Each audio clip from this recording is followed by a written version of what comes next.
kan ta'uuf kan godhamu hundaaf galanni siif haa ta'u jecha nagaa jiraatan isiniin jedha. Nagaa jechuuf nagaa dhaabnee jirra. Dhugaa Rabbii haalli jireenya biyya keenyaa hedduu tokko nama gaddisiisa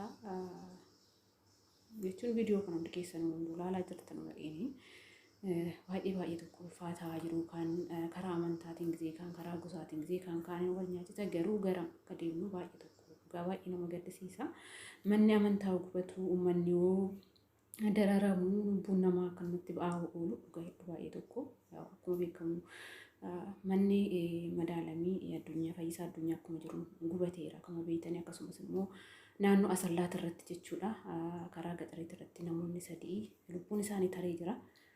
Akkasumas immoo karaa biraatti isin argaa jirtanii warroota gadaamii keessa jiran addunyaa kana dhiisanii akaayii fi zabiibidhaan halkanii guyyaa waaqayyo ofiitti kan bu'anis abbootiin keenya gadaamii keessatti lubbuun isaanii taraa jira.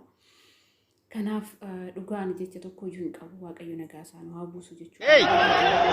Mura harkatu ላይ ግቢ ድረስ ገባ አይገርም ገባ ቤተ ክርስቲያን ድረስ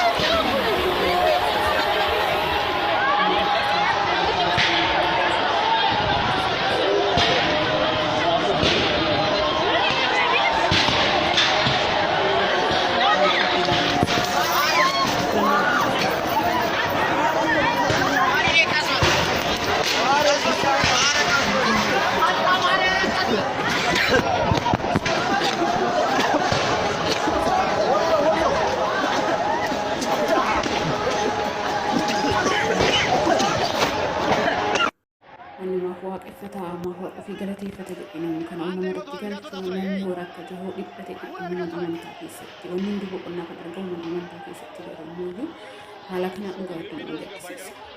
Namni iddoo boqonnaa itti qabu garam akka deemu eessa akka deemu isaati isa hunduraa fi maal akka ta'e deebiin keenya maal akka ta'e iddoo nama gaddisiisa. Hundumaaf warroota aangoo jirtan warroota siyaasa keessatti waaqayyo lakkisanii yookaan waan biraa sana hin dandeenyu humna qabdanii humnatti keessan abdattanii waan dalagaa jirtanii kan hunduma caaluu waaqayyo murteessadha.